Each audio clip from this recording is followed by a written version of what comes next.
When that button hits record, it is time to go. You are listening to the Cozy Corner of Cinema. This is episode number 139, being recorded on Tuesday, November 26th, 2024 at 11:04 p.m. on a chilly night. I am sitting here and can actually see the hairs on my arms standing. There's like a bit of a cool breeze that seemingly just came through. I really don't know where. Just been sitting here and there it is. Very spooky stuff. But the sun is down, obviously. You go outside. If you are going to talk or you're going to breathe out through your mouth, you're going to be able to see that cool air. It's getting very chilly these nights. It's the perfect opportunity to stay inside and get our goals and our dreams done, man. Not milly around, not wander around, not be going out for no reason. If we're going to be going out, it's got to be for a good reason, man. And on a night like this, besides the fact that it is already 11, past 11, I should say, there's no way I'm getting out of this house, man. No chance at all. But I forgot to mention last week what I wanted to have mentioned previously is a couple episodes ago I was talking about the Mubi podcast, and the last episode or the last season was about haunted houses, haunted house films. I had mentioned discussions, or I had talked about Skinamarink, I had talked about Hausu, and I forgot to mention that their new season has already started, interestingly enough, on financial and production disasters of films that ultimately end up being classic films. Later on, the first episode was about William Friedkin's Sorcerer, a film I've talked about recently.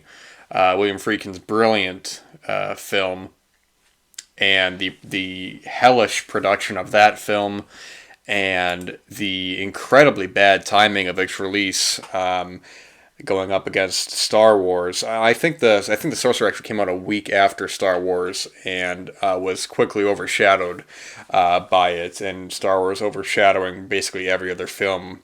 That film and Jaws kind of ushering in a new era of Hollywood, getting away from something that I hadn't even really thought about in terms of what the podcast had mentioned, which was something of people perhaps getting over the nihilism of the 70s, of the films of the 70s, because you look at the types of films we were getting from the 70s into the 80s. The 80s, I think, had a much more cheerful,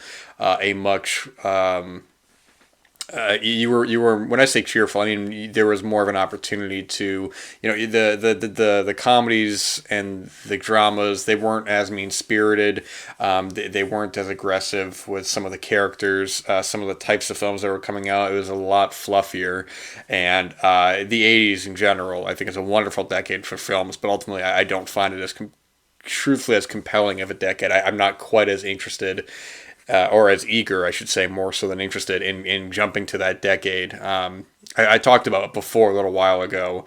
I was talking about The Blob from 1958, and I've always been a much bigger fan of that film than the 80s remake. The just a lot of the 80s stuff I don't find terribly compelling.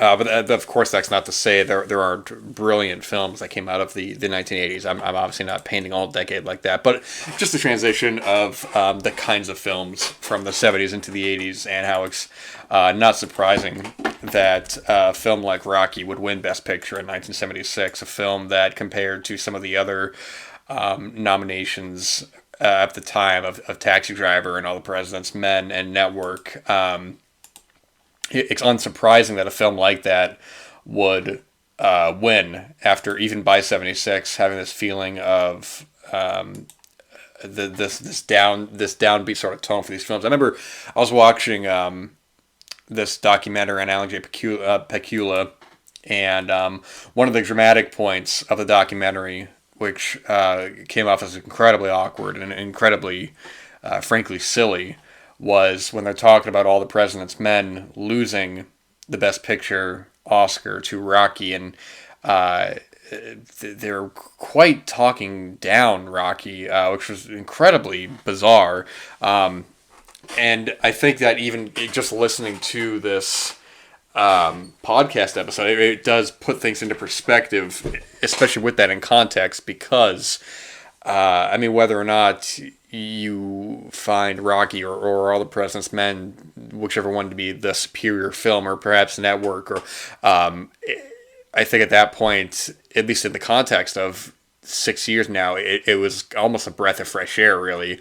And I love hearing how Tarantino talks about Rocky. He has the same kind of mindset, the same kind of viewpoint of it was just one of these films that came out at that time to really kind of alleviate everything. And although it's not a completely happy film, I mean, it does have that grim, not that grim, that kind of grit. A lot of the really kind of dirty exteriors, these scuzzy kind of characters.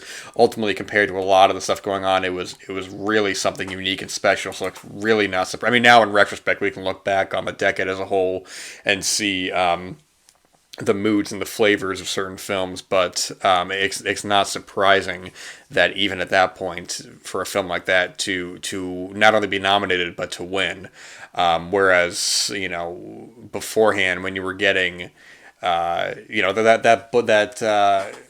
the hell was I reading? I'm trying to remember. It's late at night. I'm trying to remember that book that I was reading that was talking about the. It was following a couple of films that were being made. It was Bonnie and Clyde. I think it was oh gosh, what it was talking about Bonnie and Clyde. It Happened One Night, The Graduate. I think maybe not Midnight Cowboy. I don't know. I think it was Movies at a Revolution. If that is the one, which I'm not going to be able to remember right now, or Pictures at a Revolution. Yeah, I think this had to be it. 5 movies in the birth of the new Hollywood. But with that said, anyways, kind of going off the point there. But yeah, no, check out that podcast. They put out a new episode a little bit ago about Babe, Pig in the City, which I guess features an interview with George Miller as well. A film that I have not seen, interestingly enough. And actually, I guess it's good timing with George Miller having Furiosa earlier in the year, still going at it, still going strong, a true kind of visionary. So that'll be watched at some point, purely for contextual reason. I have no interest or need to watch a film like this, other than purely for context. But either way, solidly, it's a well done podcast. I don't hear it often brought up in conversation, at least in terms of seeing it outside of my own kind of peripheral, in the way that other film podcasts that I'm not terribly interested in come up. But for sure, worth listening. Really excellent stuff. I wish I had the names to kind of give the proper credit to these people involved, but you'll just have to listen and hear it for yourselves. But let's talk about another exchange of era. We're talking about the 70s into the 80s, the types of films that are being made, the transition of films being made, and we can talk about the 90s into the 2000s. I think of Peter Biscomb's book about the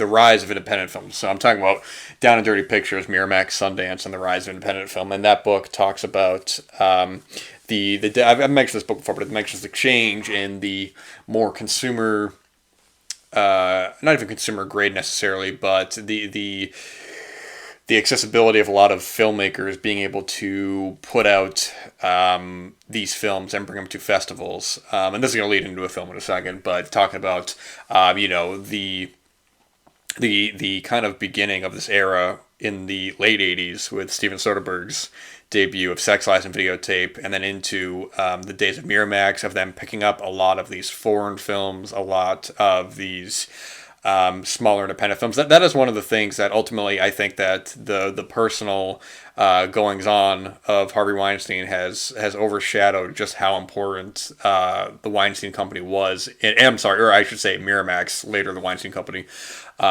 was in bringing a lot of these films to North American distribution, or at least to a new audience.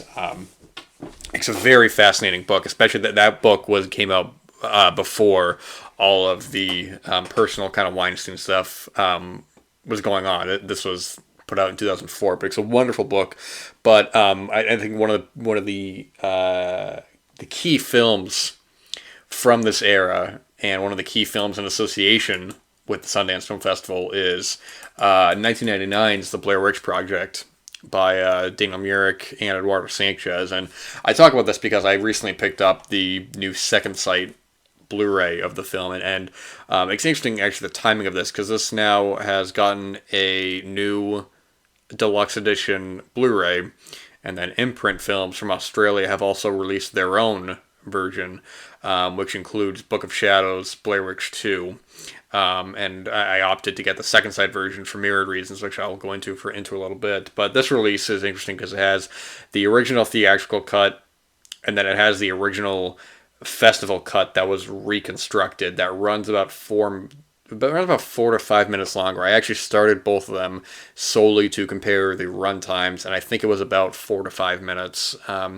And I had decided to watch the festival cut, the one that obviously played at Sundance, the version before it was edited down. And there were certain things I couldn't quite remember, because it's been a few years since I had sat down and rewatched the Blair Witch Project. It's a film that I revisit occasionally, but it's not one that, for the sake of just the effect of the film itself, it's not one I want to watch again and again and again.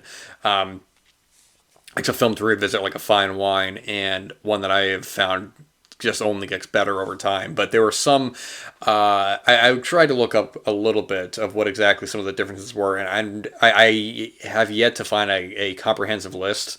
But some people were saying that there were some certain parts that went on for a bit longer. For one, the brightness was raised. Somebody did a side-by-side comparison of the theatricals of the festival cut, and that's a questionable decision that they would darken the film for the theatrical release, for whatever reason. I really don't know. I guess to maybe add a sense of obscurity to maybe some of the exteriors at night. I'm really unsure, but yeah, some of the scenes I couldn't quite remember if they were in the theatrical cut or not. Then there's one moment at the very end where the audio cuts out, and I didn't know I couldn't remember for the life of me if that was in the theatrical cut, but I found that moment to be incredibly chilling and effective. But the Blair Witch Project, I think, is a testament not just to independent filmmaking, but just the idea of doing what it is you want to do, and actually going through with it. Because anybody can talk about sitting around and learning how to play the guitar, or learning how to learn a language, or writing a great screenplay, writing a great novel. Not even a great screenplay or novel, just writing a novel or a screenplay or a play or a radio drama. But it's all about those who actually do it. And ultimately, I think if you're going to be put in that situation, it's all about being willing to put yourself out there, open to criticism, open to flack, open to any sort of being put at the stake. And maybe you are greeted with open arms, or maybe you are shunned, and how that affects you, and how that affects your art going forward. Because the Blair Witch Project has always been one of my favorite films. I saw it at a young age. Was always, horror in general, I think it's such a fine line to walk in terms of different kinds of horror films, what you're looking for. And this is a film that, when I'm talking about a film like this, I'm very much of the mindset that less is more, in that you really don't need anything fancy. You really don't need. Sorry, I'm putting on a sweatshirt. Actually, getting pretty cold in here. You don't need anything quite grandiose to be effective. And I think the fact of where the series would go to, it really just kind of highlights that more than anything. It's a film that's been talked about to death. It's a film that, even rewatching, I still find incredibly chilling, incredibly unnerving. I think the thing that I guess is now kind of coined as found footage is there are so many elements that are so that so many contemporary found footage. I shouldn't even say contemporary because it's really not even that much of a thing anymore. There was the boom again after Paranormal Activity, but in terms of direct effect from this, I would say there is still that lull from 1999 until 2000. I think Paranormal Activity was made in 2007 and not released until 2009, 2010. And then we just got a glut of found footage films. But it's a lot of simple things that you really kind of gotta wonder how a lot of these films fall into these same trappings. I think with Paranormal, with the Blair Witch Project, is that because it is so simple and it is so pulled back, the fact that the audio, there is no added annoying soundtrack, there are no added ridiculous sound effects. It really is all what is not on screen, what is just a noise in the distance.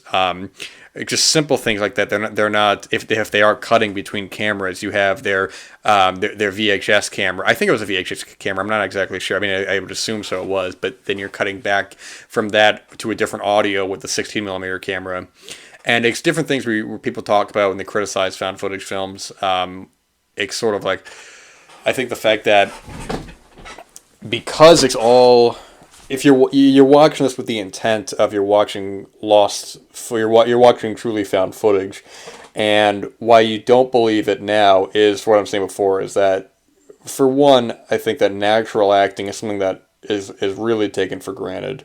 An acquaintance recommended me a fictional, I guess, mockumentary kind of podcast series, and it's one of these things where the actors are trying to sound natural, but it sounds so scripted that it comes off as incredibly awkward, and it sounds so disingenuous that I'm taken out of it. I'm listening to it and I'm going, man, this is just not working for me here, because a lot of it was improvised and a lot of it was kind of by the heels of your boots. That adds far more of a realism and a real kind of ingenuity that a lot of rehearsed sort of dialogue heavy, or not even dialogue heavy, but rehearsed sort of traditional actors doing these bits, and why it feels so disingenuous.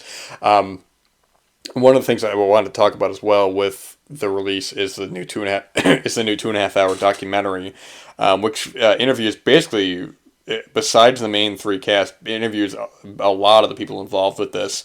Obviously, the three cast members have Heather, Josh, and Mike have been, I think for about a year now or so, have been having some legal issues with Artisan. They talk about the documentary as well, not their specific battle, but Artisan, picking up this film, distributing it, but then not really knowing how to go about it, and ultimately,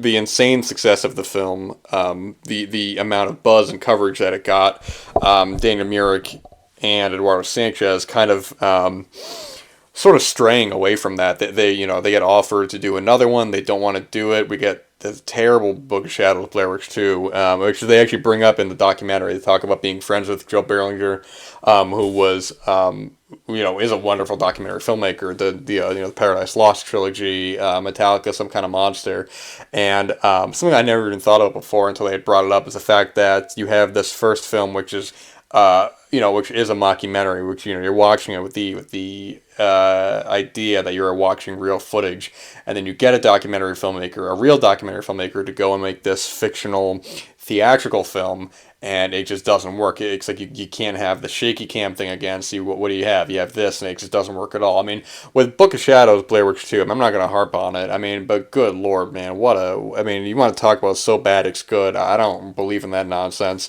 But truly, I mean, if there was ever a film that you just watch and you're just baffled, it's got to be that one, man. I've seen it twice now, man. I'm baffled each time I watch it. I'm not watching a lot, but it's such a product of its time, and it's such an awkward and just clumsy movie. But it's got a bizarre charm to it that I can't even try to explain. I have zero nostalgia for it. I didn't grow up with it. But I think its clumsiness, in a way, has its own charm where it basically does everything wrong. but because of that, it's still fun to watch because you're just scratching your head.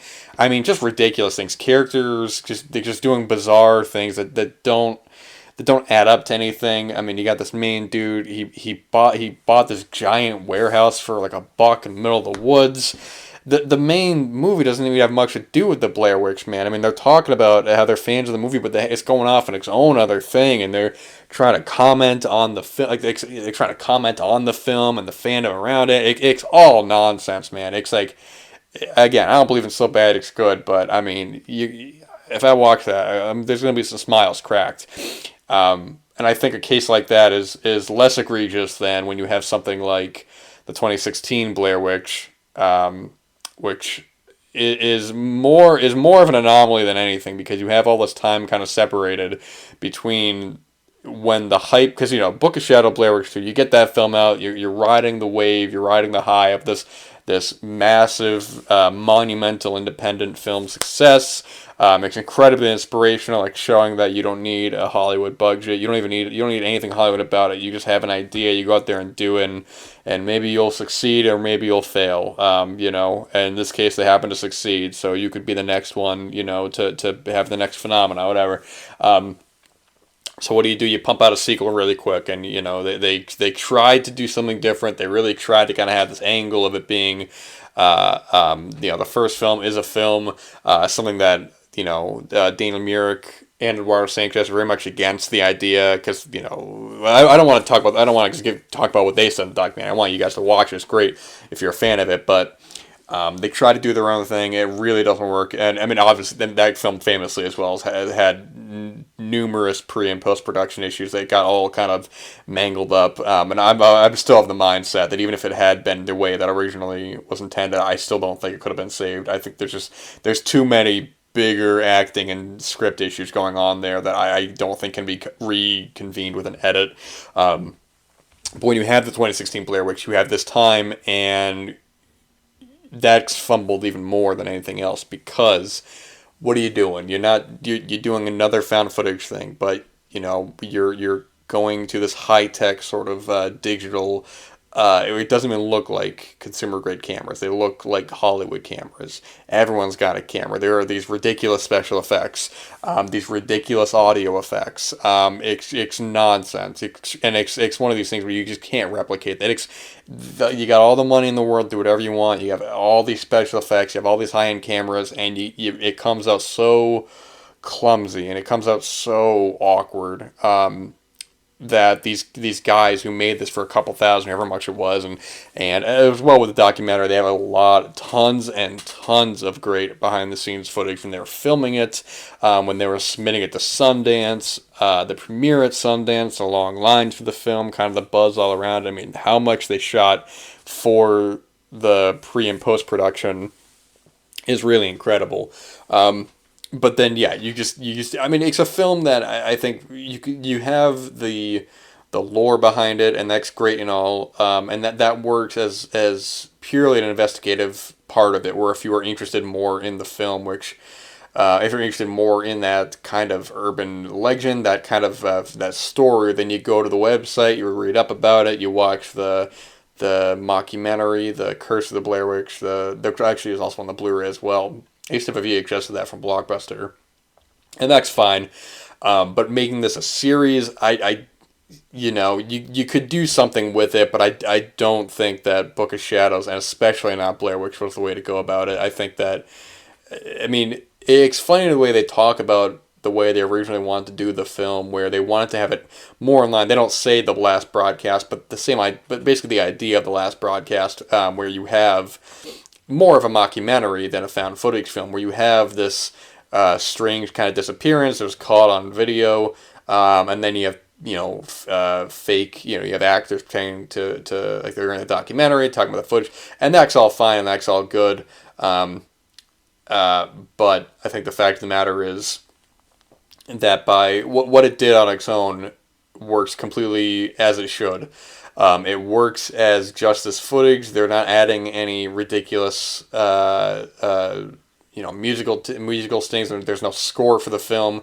All of the music is diegetic, man, and that's why it works so well. It's funny they're talking about. I'm watching this on my big, 4K TV, nice new Blu-ray, and they're talking about the best way to watch it is on a VHS tape on a small screen. And I'm like, man, I totally get that, and I think that would actually add a lot more to the film, to the experience of the film. The fact of the matter is that you're watching something that perhaps you shouldn't be. I always thought it'd be a cool idea is that, I know in terms of the meta approach, if they were to do another one, now it's too late, but if they actually had it where the Blair Witch was actually a real thing, but the Blair Witch Project, the movie, was also real, so perhaps, I don't know how you do it. I mean, this is truly just, I'm thinking without putting any actual depth into it, but perhaps, the film does get released and people go, oh, that's not real, oh, they duped us, that's just a movie. But maybe, well, I guess spoilers, whatever, but you have the three actors, and actually it's not them, it's lookalikes and people, and maybe you have like a mockumentary where somebody's like, oh, wait a minute, these aren't even the same people. I think this footage might be real, and if that's the case, then this urban legend has to be real. What the hell's going on? I think there's something really cool you could have done with that, and I guess you probably could still maybe do it now, but at this point, I think it's too little, too late. I think I read Blumhouse were talking about remaking it. At this point, you just can't go home again with this. The Blair Witch Project is just such a simple but incredibly creepy film. I mean, it's one of the films. I mean, I've talked about it before, and I was talking about Skin and Rink. It's really like the Blair Witch Project, Black Christmas, the original, and like Skin and Rink. I mean, these are just some of the great horror films where I call them great for other reasons, but also because they just creep me out, man. They just get under my skin. They're all quiet films, man. I saw a horror film this year in theaters, and one of the only times I ever did this in my long life of going to the theater, I actually had to block my ears because there's one sequence in this horror film that was so loud and was so obnoxious, and I was sitting there in this theater thinking to myself, I just want to leave. There's nothing to this, man. And it's all subjective, and that's fine. I prefer much quieter, far more subtle, nuanced, something a bit creepy. I mean, I love slashers. Those are a lot of fun. The gore is all cool and whatnot, but I'm not somebody who revels in it. I think if I want something really I want to get something out of a horror film, man. I don't want something shallow. And those can be fun, don't get me wrong. The Friday the 13th are tons of fun, don't get me wrong. And Nightmare on Elm Street's, solid and all that. I'm not putting shade in any of those films. I really can't stress that enough. Those are very fun films, and they serve their purpose. And but when I look at something like Blair Witch Project or Black Christmas, these are the films that really kind of stick with me, and really I find have far more longevity than just like saying that a kill is really good in a film. Those films serve their purpose, and they are for an audience who is looking for that kind of carnage, and that's wonderful, and it's great to have that communal kind of experience to talk about it after, and people kind of get giddy and like, oh man, do you see this scene? That was good. You see that scene? That was great. But a film like this, I think, kind of benefits from watching it by yourself. Turning off your telephone. You're not playing any games on your phone. You're not on social media or anything like that. You're just involved in the film. You're with these characters. You're hearing these noises, and you're just like, what is going on up there? I mean, boy, just watching this again last night was really something special, and really kind of reminded me how much this film really. It's just one of the knockout films. One of the knockout horror films. One of the knockout films of the 90s. One of my favorite films. And that Second Sight Blu-ray, man, oh my gosh, they really, really did more exceptional work, man. Second Sight, I've never had an issue with any of their releases. I don't own a whole bunch of them, I only own a couple, but they've all been good. And this one is just right in the pile with them. It's solid stuff, man. This is just one of my favorite films, and it was such a joy to revisit it, and with this new documentary. But with that said, thank you guys for listening to this episode. I appreciate it. These nights are getting colder. Now is the time to work on your dreams, work on your visions for the future, man. What do you want to do? If you want to learn how to play guitar, if you want to write a great novel, if you want to become a master chef, Well, man, you are the first step to making your dreams come true. All right, man. Thank you guys so much, and until next time, goodbye.